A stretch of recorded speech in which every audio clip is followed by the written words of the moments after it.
or two with people you love and wanted to be with. We had a tradition in my family where we had family obligations that were wonderful and rich and long-standing. And we would go and have our Thanksgiving meal, and then everyone would come back to our house, the fun house, for dessert. We might not host the dinner, but when we hosted the dessert, that was the party. That was the invitation everybody coveted. And we served pies and, more pies and different pies and really great pies. Coffee, sometimes a drink or two. And it was where we all celebrated the conviviality that is, in my memory bank, the thing that lingers the most. It's a season of flavors. We're really kicking off the holiday season in full swing.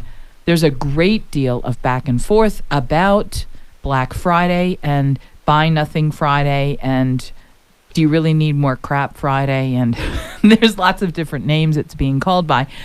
But on this show today, we are going to celebrate local and regional and global, but they're all going to tie together because of one aspect, one thing that makes them all come together, and that is the notion of delivering the irresistible. Irresistible is a thing that we are celebrating today. We're going to find an irresistible Tuscan wine that we can share with you that has a Tucson connection.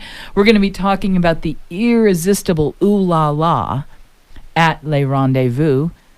We're going to be talking about an irresistible new movie from a true master, and we're going to be talking with our very own film school professor, Alan Williams, later on today. We are very lucky to be celebrating this idea of Shop Local Saturday. And there are several places in town that are having gift card promotions in the hopes that you will not only give a local gift card to a fantastic local restaurant. We have the names of several that we will share with you throughout the show today.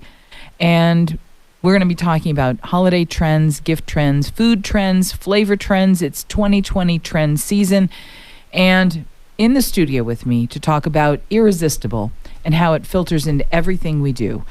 A man who, while he has a truly global perspective, is really and earnestly all about local, wherever he is on the planet, celebrating, hunting down, and devouring, and really helping share the genius of what's most delicious locally. He is a remarkably talented, multifocal, multi-talented individual whose painting and design work is as remarkable as his cuisine. And as a pastry chef and as a restaurant designer, he works with and is one of the world's best. He is Chef Justin Nilsson, who joins us in the studio. Welcome, Chef. Thank you. I'm going to have you pull that microphone very close to you so that it's about this far away from your mouth, because the one thing you are is humble and soft-spoken. But you are soft-spoken in a way that speaks to your philosophy of flavor as well, and you let things do the talking for you. That's very true. So I wanted to introduce you to the audience, and I wanted to ask you about your experience here in Tucson this week, where you came for Thanksgiving. You did. Well, and you joined us for that. Yes, I did. Which was very lovely.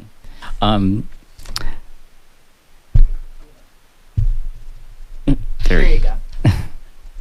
Yeah, so no, we've just had a tradition of coming here every year for Thanksgiving for the most part. My parents have had a second home here for, I can't even remember how many years. So, what does Tucson taste like to you? Bright and colorful.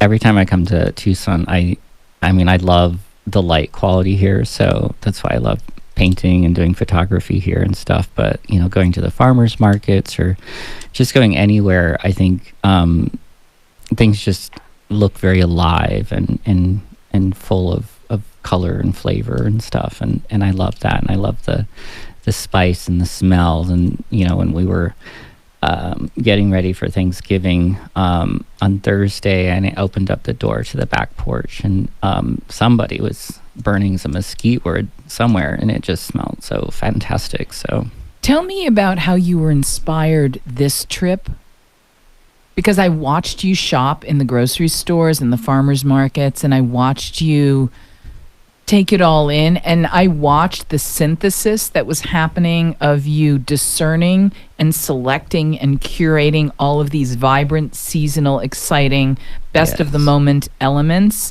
and weaving them in. And that's definitely it. I drive my mom crazy because she wants to have a plan of action before we go, and I can't work that way.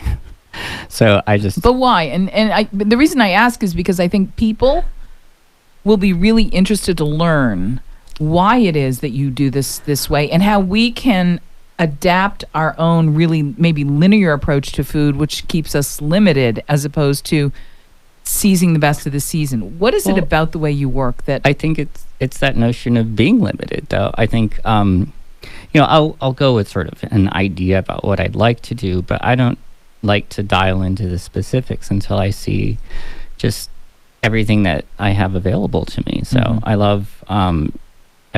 I also like doing mystery baskets and stuff. I just like seeing something, and then I just kind of start piecing it together in my head.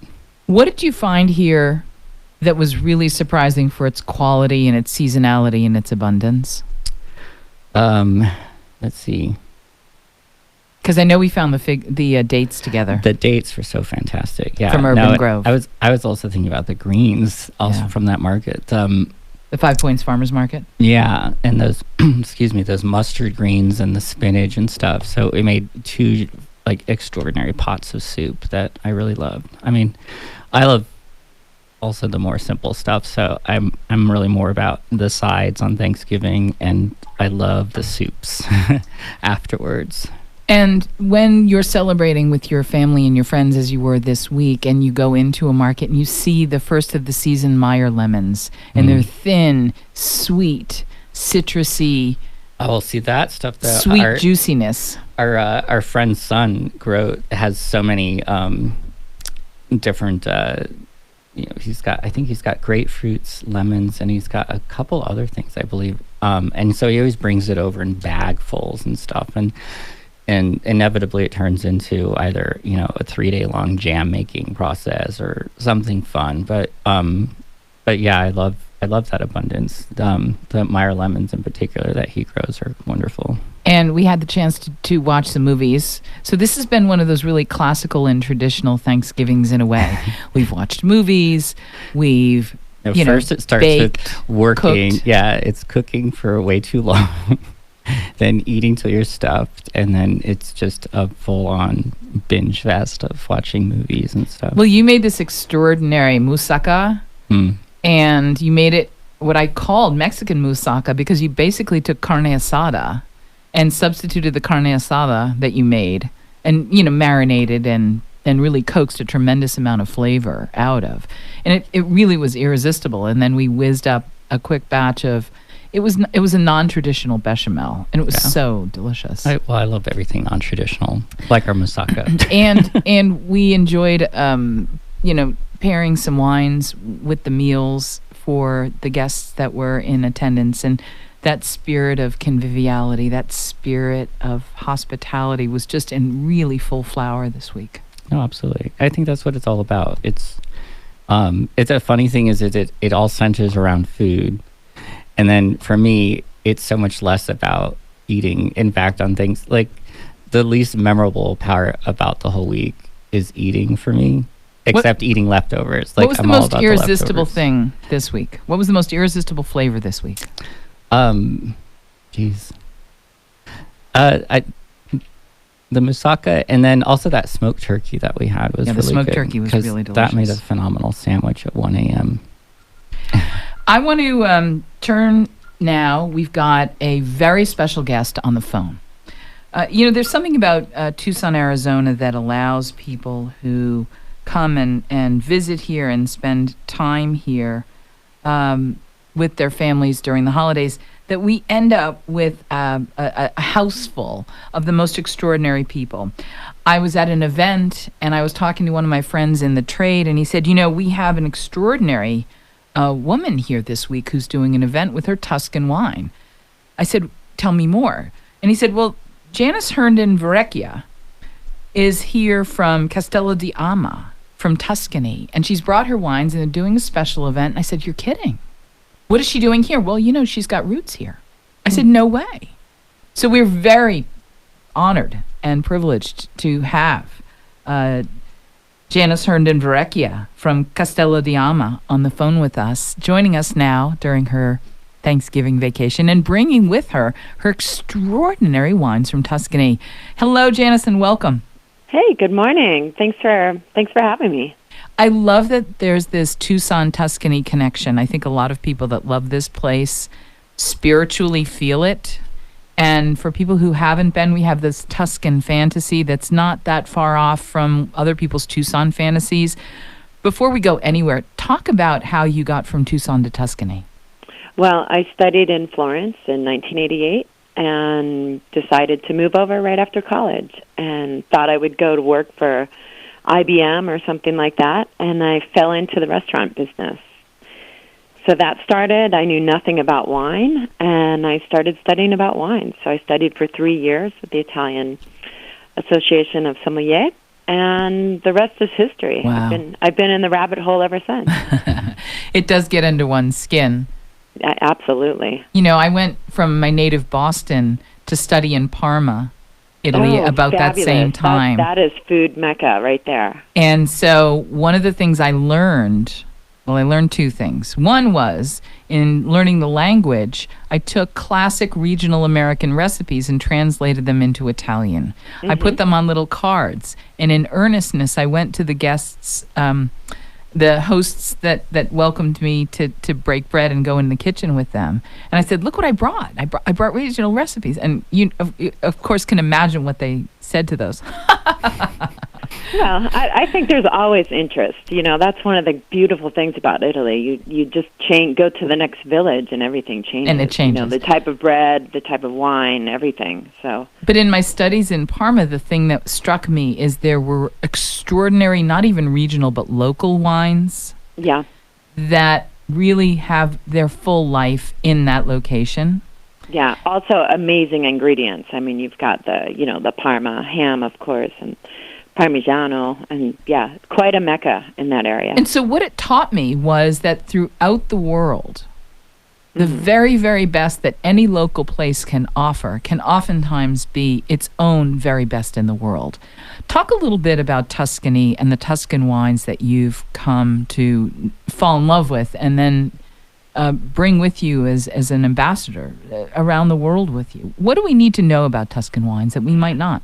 Well, I specifically work with Chianti Classico. So if we've all heard of Chianti. A lot of people think of Chianti as, still the straw fiasco that serves as a candle holder afterwards. But really the region of Chianti Classico is really the heart of it all. There's several, if you think of Manhattan as Chianti, Central Park would be Chianti Classico. Right. So we're really in the heart of that, and we're really Castello di Ama. We've been a real leader within Chianti Classico just since the 1970s and on. So we were some of the first to have a single vineyard of Chianti Classico. We were the first to start using Barrique. We had the first single vineyard of Merlot, so we're always trying to, up the bar just a little bit. When we talk about Chianti Classico and we distinguish it as this sort of micro-district within this region of Italy called Tuscany, when we celebrate and identify the things we know about and love about a Chianti Classico in a very contemporary understanding, what are the 2 or 3 most important things you want to introduce people to and teach us about what makes a great Chianti Classico? Well, I think it's really about a sense of place. I think that's really like the most important thing that I want to convey when I'm pouring a glass of wine for somebody. We're high up in elevation, so we're really looking for the essence of the fruit and the essence of the age. Our vines are quite, many of them quite old. So we're really going for a sense of place.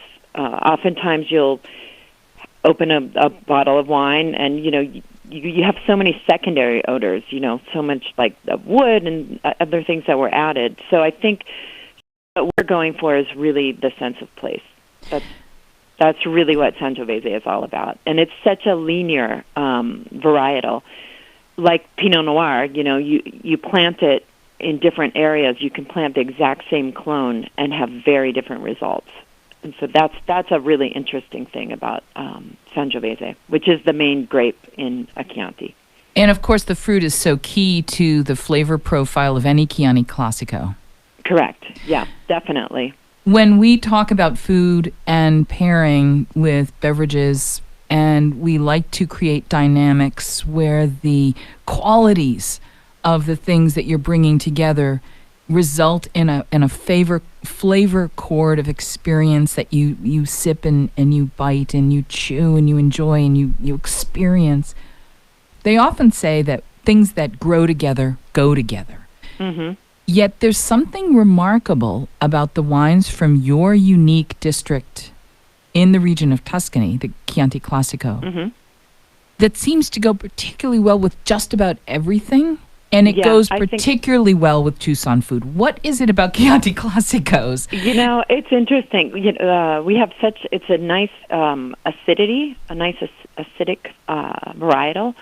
And so I remember being at down in Texas once, and the person I was working with had organized this big lunch with a bunch of sommeliers, and it was going to be with barbecue. And I thought, oh my gosh, this I don't know how this is going to go.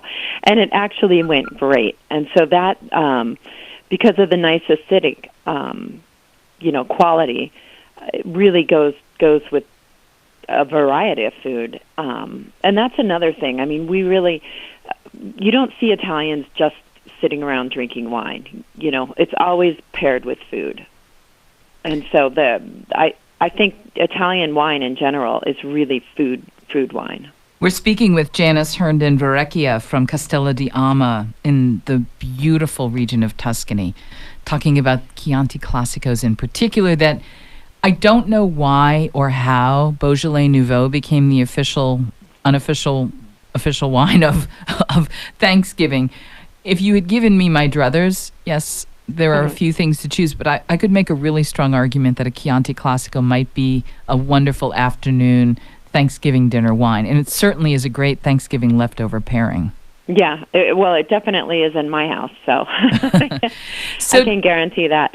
Tell everybody. I think the Beaujolais. I think that the sense of that. It was also the timing. Yeah. It's released right before Thanksgiving usually. No, so. I get that, but all right. So I know we've only got a minute or so left with you, and we're so grateful for your time. One of the things you're doing here is you're bringing Castello di Ama to people's attention. What are you going to be doing over the next couple of days that you can invite our listeners to discover for themselves? Well, tomorrow I'm pouring at Revel Wine Bar. I'll be there from 2 to 3:30. To share with some friends and family, and hopefully some new friends. So I'll be there pouring wine. I'm looking forward to it. So yeah. We love Revel Wine Bar. They're one of our sponsors, as you know, and we will look forward to meeting you. And tomorrow from 2 to 3 p.m., you can discover the wines from Castello di Ama by the glass, by the sip, and by the bottle. And I really do believe that they are an irresistible pairing to go with the classic cuisines of this beautiful region, our city of gastronomy. Mm-hmm. Fabulous. Well, I look forward to welcoming you in Tuscany soon, I hope. And before we let you go, do you have a Castello di Ama house toast that you share with your guests? We'll have to come and see you at Revel tomorrow to discover it. I'll have to think about that. Okay. There's so many, an array, I guess, so I'd have to think about that. Thank you so much. We are so happy that you're here to share with us, and I hope you had a really delicious Thanksgiving. Janice Herndon Verrecchia from Castello di Ama in Tuscany. Welcome home. Okay, thank you, Jennifer. In the studio with me is Chef Justin Nilsson, and we're going to continue the conversation about trends, food trends, what's coming up, what we're going to be tasting in the year 2020. A little later on, Alan Williams, the film school professor, is going to be in the house. We're going to be talking about a movie that he saw that is a true masterpiece. Does it live up to the hype? Yes, we're going to talk about that one. And we're going to take a very quick break right now. When we come back, more Around the table live from the City of Gastronomy, 520-790-2040. And we're celebrating our sponsors. It's Shop Local Saturday. Make sure you get some delicious Chile Típica salsa at the Costco's. Yes, it's local. It's our friend. Their spices make a great gift, and so, in fact, does a gift certificate from Le Rendezvous. We'll be back with more right after this.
Hey, welcome back, everybody. This is Around the Table, live from the City of Gastronomy. I am so excited because my good friend, Chef Justin Nilsson, is in the studio with me as my guest co-host.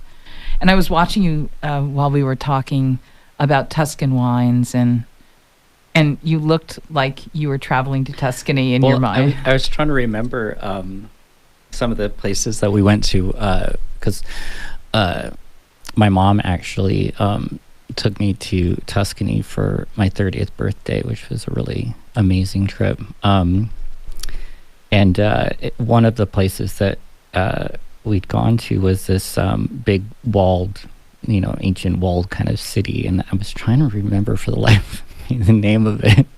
Rather than the name, how did it make you feel?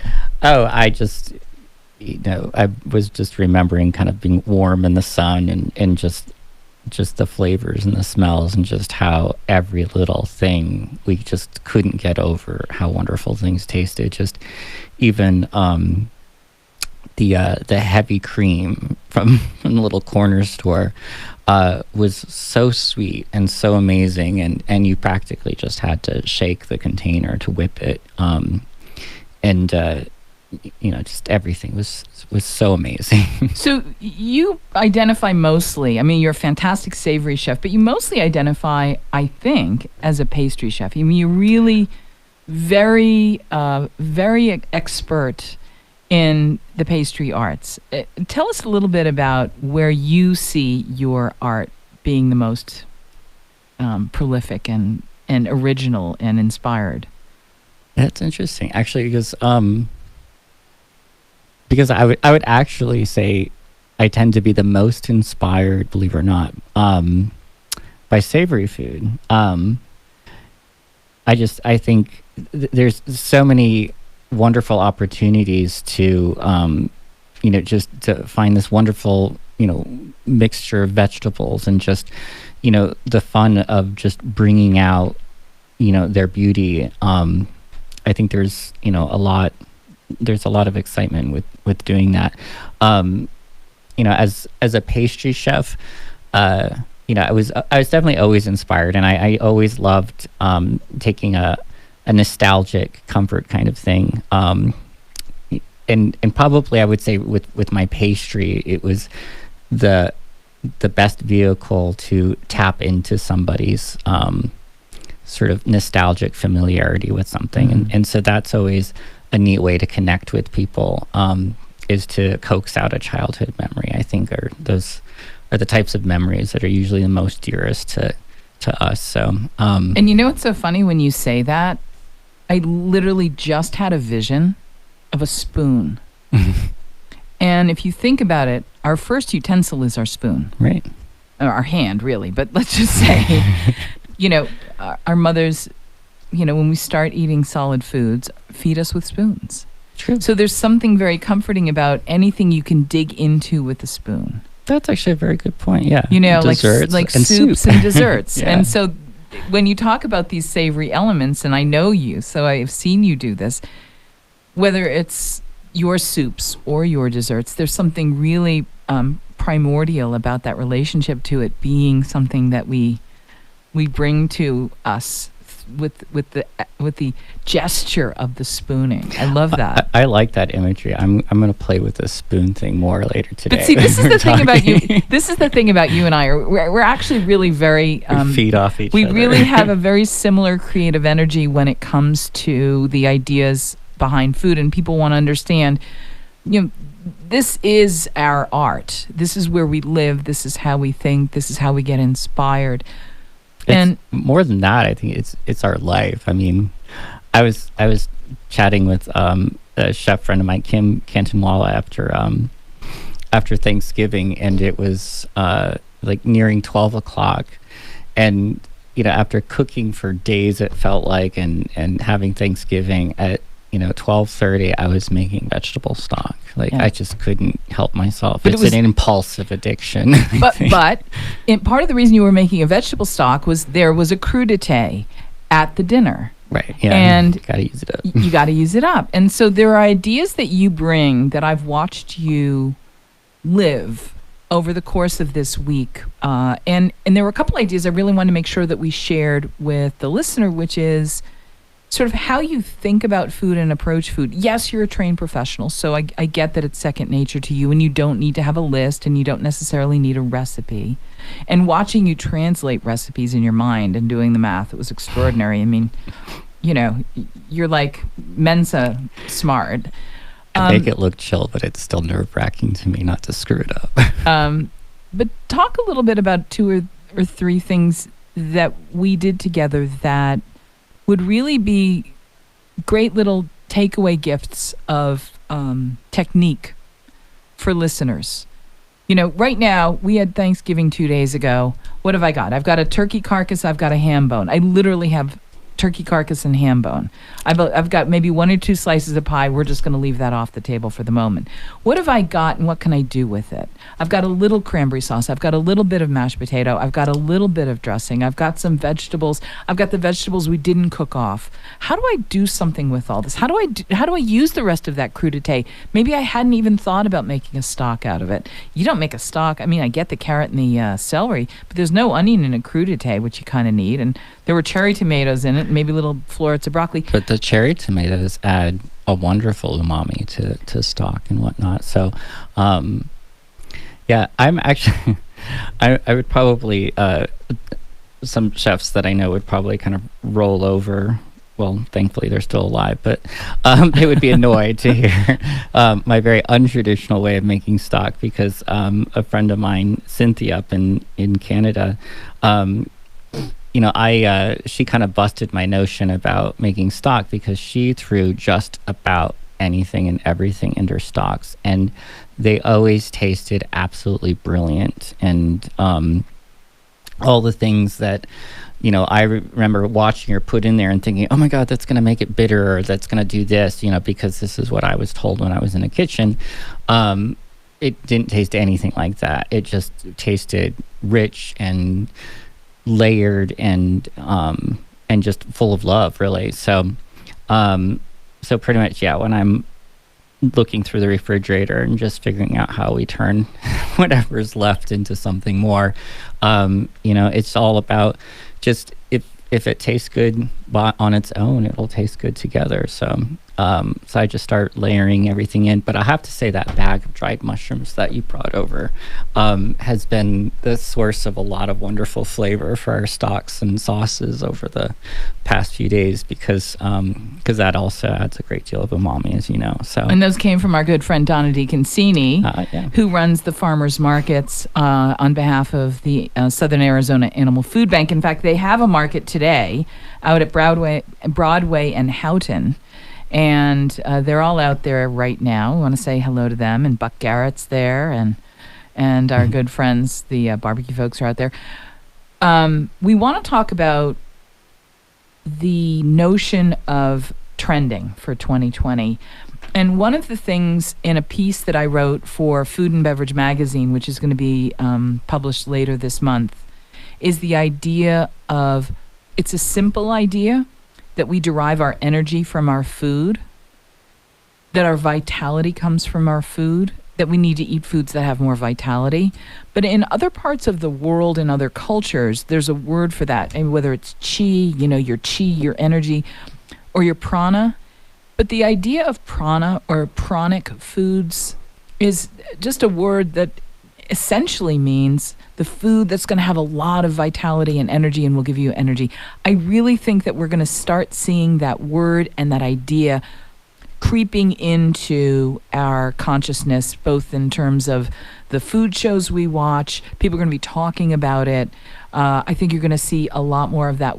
Where do you come down on that? Have you already started talking with your chef friends about the notion of increasing vitality through the enhancement of simple vitality in food? Well, I think with my circle of friends, that's always kind of been an overarching theme for us. But in particular, I mean, I very much was thinking, and as when you were introing that earlier, I was thinking about what do I see as being a trend, or better put, what would I hope would be a trend, is simple food done better, full of life, and full of healing. That just a focus on, like when I'm cooking vegetables and stuff, or if somebody's helping me in the kitchen, they're asking me about blanching something off or roasting something. I'm always telling them like I want it to have some bite to it. I want it to still feel you alive. Don't want mush. No, yeah, I want a carrot that still feels like a carrot and tastes like a carrot. And I think when you take food and you just elevate it a little bit more, but not change it entirely, then you keep its life in it, and that's something that you can take into yourself. Other big trends in the crystal ball, because I think you and I also shop at the same crystal ball store. We all see these things coming. One of the concepts I think you're going to see a lot of in 2020, and this is going to sound big and it's going to sound vague, but it's going to be very, very true. The notion of better. Mm-hmm. We're all approaching whatever we do in the world of food better. We want better ingredients. We want to start out with better ingredients, better intentions, better results. We're just elevating, as you say, everything that we're approaching and doing. Well, and you're seeing that even as business models. The notion of, fast casual restaurants that are specializing in just a chicken sandwich and literally only just a chicken sandwich, or there's other places that only have chicken fingers. This notion of really focused simplicity and making that one thing the absolute best thing. I mean, this is a trend that, like, my friend Janet and I have been just dying to see for the longest time, because I think too many people get fixated on just going to one spot and being able to have the world's buffet at their feet, and it's unrealistic, and it just doesn't even really make sense, because how can you really do the very best if you're doing so much? Where did you see better in action while you've been here in Tucson? Better in action, well, in the farmers markets, I think, when you're seeing these people selling their one specific product, and they just do it so well. See, I see it at Frost Gelato. This is very true. Frost Gelato is another place, but it's like, really, it's just better. Another trend I wanted to make sure people know about, we live so close to the border. We live in the Sonoran region, and the Sonoran region encompasses both Mexico and the Tucson region. But Mexico is going to have a big global influence and continue to, with two regions in particular, Oaxaca and the moles and the mixes. And I think the moles, which are essentially the Mexican curries, and curry just means mixture, like a masala means mix, right? So mole is just another kind of a Mexican masala.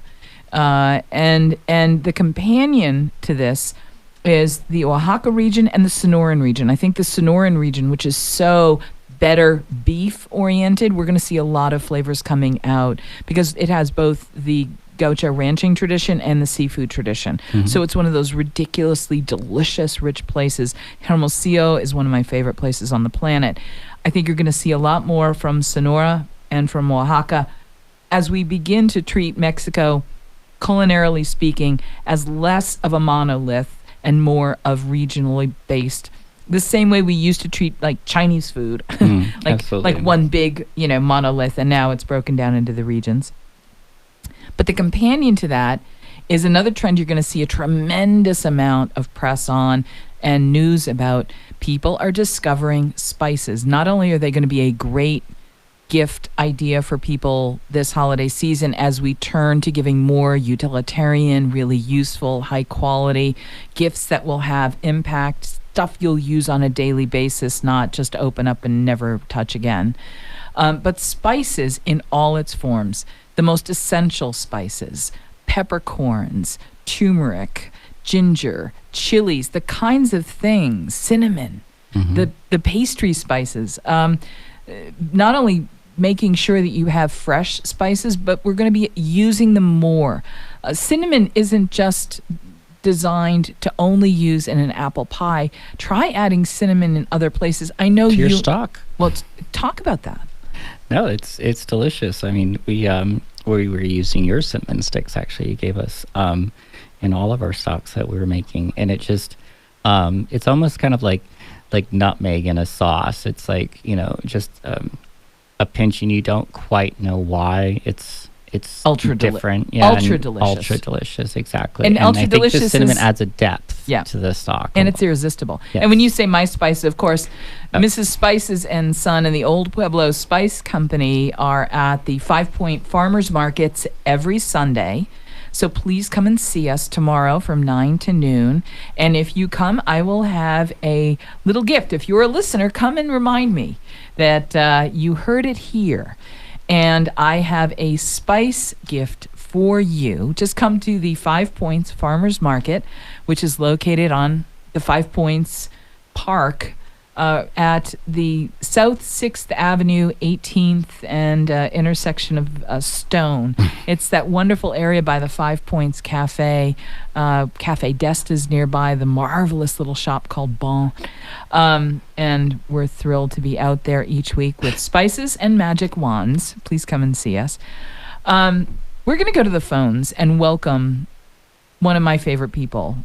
Alan Williams was and is, at his core, a first responder, a storyteller, a filmmaker, a Tucsonan. He's a remarkable human being. But in his art, the art of storytelling, he is a filmmaker, he's a cinematographer, he's an editor, he's a producer, he's an actor, he's a stuntman. He does it all. And when we got together to talk about how we could weave this community of Tucson's rich movie making and movie loving and storytelling and book loving history into a segment together, we talked about what it would look like, and we came up with Film School.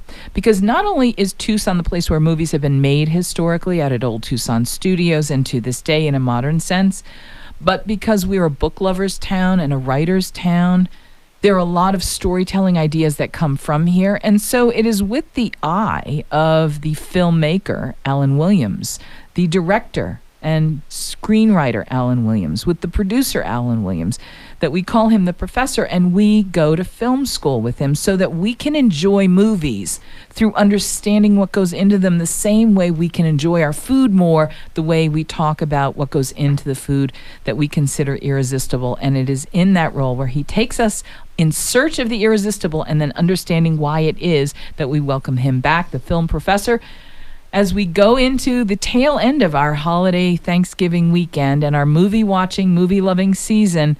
All the best movies are starting to drop because it is awards season coming up, and we have the promise of masterpieces. But do they deliver? Alan Williams is here to share his thoughts. Thank you, Professor. How are you?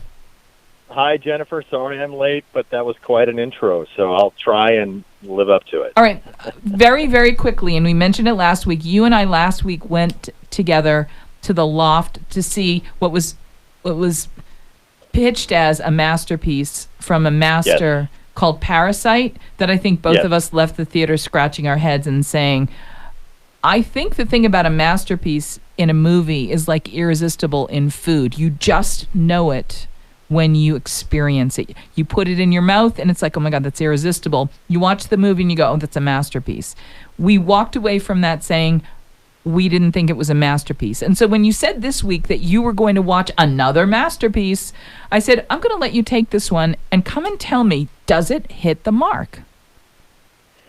It does. I went and I saw The Irishman.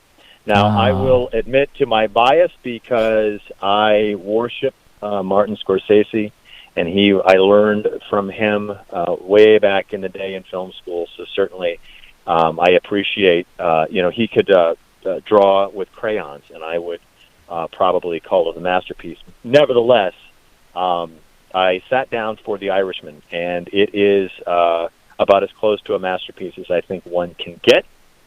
I will tell you, though, it's a commitment. It's a 3.5-hour movie. So in your lingo, something your audience can probably appreciate, I would consider this a 5-course meal. Okay. And if you don't understand Scorsese or don't like Scorsese style food, this might be a tough sit. But if you are willing to indulge, you will not be unsatisfied. It was a brilliant movie. I do have issues with it. I didn't believe for a moment that Robert De Niro was Irish. He was and always will be Italian, and that maybe it's only because of his relationship in film with Scorsese over the years. But aside from the length of the film and the fact that De Niro I never believed for a moment that he was Irish, even though he plays his kid. These characters are based on real characters. This is a docudrama. And I also I was very disappointed with Al Pacino. I didn't think Al Pacino. I thought Al Pacino was more of a caricature of Jimmy Hoffa rather than becoming Jimmy Hoffa, and I was disappointed. But the scenes between Joe Pesci and De Niro are pure gold. I could listen to those two guys read the phone book. So listen, I want to ask you. This is not Scorsese's first long movie. Right. There's a danger. There is a danger with these guys that when they reach that level, and we've seen this before. I've had a similar criticism with Quentin Tarantino, is you reach a certain level in the film industry where you pretty much get to make whatever you want, and that sounds great, but with that comes an inherent danger of just because you can doesn't mean you should. Mm-hmm. And this film comes very, very close to that. You can get through it, but did we really need the audience to sit there for 3.5 hours? I don't know if that was truly necessary. If I'm not mistaken, wasn't Gangs of New York particularly long? It was, and I would not put. I mean, it depends on who you talk to, but my personal assessment, this is a better film than Gangs of New York. Okay, if I'm going to go watch this movie, and we're talking about The Irishman by Martin Scorsese. It's being touted as a masterpiece, validated by the film professor. You got to look forward with your expertise and tell us, are all the buzz and hype that we will experience around this film come awards season justified and warranted? Did it earn something in your viewing? Yeah, I believe so. I would be shocked if somebody in this movie didn't walk away with something. It really is that good. He gets everybody. The whole gang. If somebody's been in a Scorsese film, they're in this movie. So all the big hitters are in this film. Even some big names that have some relatively smaller roles. I was kind of surprised that they were seen as their on-screen time was as small as it was. For example, Harvey Keitel. Yeah. I expected much bigger, much more screen time, and he just isn't. But that when you're Scorsese, you just kind of call the shots. That's what you do. But I would be shocked if Joe Pesci doesn't walk away with something at the very least. It really is that level. And is this going to be one of the best movies of the year? I believe so, hands down, absolutely. And is Parasite? No. The Irishman, yes. And is this Scorsese at the top of his game? I think so. I think he. Well, I mean, yes, I do, because he's creating pure. I mean, real art, and I think he's at the point now where he gets to just kind of paint whatever he wants, and I think he's I really do think that if this were his last film, this would be a great movie to end on. Ooh. Yeah. And I will leave that thought with you. Alan Williams is the film professor. He joins us each and every week. Tell everybody where you are the rest of the week at Milo Gym. The rest of the week, I run this little CrossFit gym called CrossFit Milo at 301 West 4th Street, 4th and Main by the railroad tracks. And we make sure everybody adopts a new lifestyle of health and wellness. My friend, you know what you do? You help people live up to their potential. We try. We sure try. And teach everybody how to watch movies. I love that. Mm-hmm. Thank you so much. And we're going to turn to the phones right now, 520-790-2040, 520-790-2040. And with just a minute left, how would you like to win a Grand Marnier souffle? Yes, when's the last time you had a delicious Grand Marnier souffle? Well, they make them every evening from scratch. You've got to give it enough time. But I have a Grand Marnier souffle for caller number 2, 520-790-2040 from my friends at Le Rendezvous. And don't forget, there are still delicious smoked turkeys at Ken's Hardwood Barbecue. Give him at least 3 days to order one and 3 days to order a whole pie. His chest pie and his sweet potato pie are the best I've ever had. And I'm going to give the last word to my guest, Chef Justin Nilsson. Welcome back. And in the 30 seconds we have, I want you to share what your wishes for the listeners to try here as we wind down the year. To try to do things on their own. Try to eat at home as much as you can and try to explore new flavors and sharing with friends and whatnot. Just try being. I love that. And when you get home tonight, please do me the favor. Hug your kids and count your blessings. This one's for my boy. We'll be back next week